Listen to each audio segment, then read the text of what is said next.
நல்ல சாஃப்டான பிரெட் வீட்டிலே பேக் பண்ணணுமா? Welcome to baking episodes. Bread bake பண்ணுறதுக்கு ரொம்ப மெயினான ஒரு இன்க்ரீடியன்ட் ஈஸ்ட். இது இன்ஸ்டன்ட் ஈஸ்ட். பார்க்குறதுக்கு ஒரு ஃபைனான ரவா டெக்ஸ்சரில் இருக்கும். இது எப்படி ஆக்டிவேட் பண்ணுறதுன்னு பார்க்கலாம். பவுலில் ஈஸ்ட் ஆட் பண்ணிவிட்டு அது வளர்கிறதுக்கு நமக்கு சுகர் தேவைப்படும். ஸோ ஒரு டீஸ்பூன் சுகர் ஆட் பண்ணிவிட்டு இதில் நல்ல லியூக்வார்ம் வாட்டர், அதாவது நல்ல வெதுவெதுப்பான தண்ணியை சேர்த்துடணும். தண்ணி ரொம்ப ஹீட்டாக இருந்துச்சு அப்படின்னா ஈஸ்ட் டை ஆயிரும். ஸோ தண்ணி ஆட் பண்ணிவிட்டு மூடி வச்சுட்டு ஒரு 10 நிமிஷம் வெயிட் பண்ணலாம்.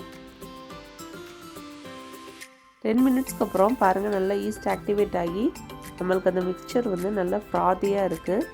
ஸோ இதுதான் ஈஸ்ட் ஆக்டிவேட் ஆனதுக்கான அடையாளம்.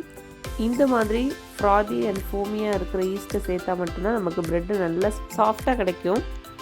பிரெட்ஸ் அண்ட் பன்ஸ் பேக் பண்ணுறதுக்கு ஈஸ்டோட கான்ட்ரிபியூஷன் ரொம்ப முக்கியம். மோர் பேக்கிங் இன்ஃபர்மேஷன்ஸ்க்கு சேனல் சப்ஸ்கிரைப் பண்ணிக்கோங்க.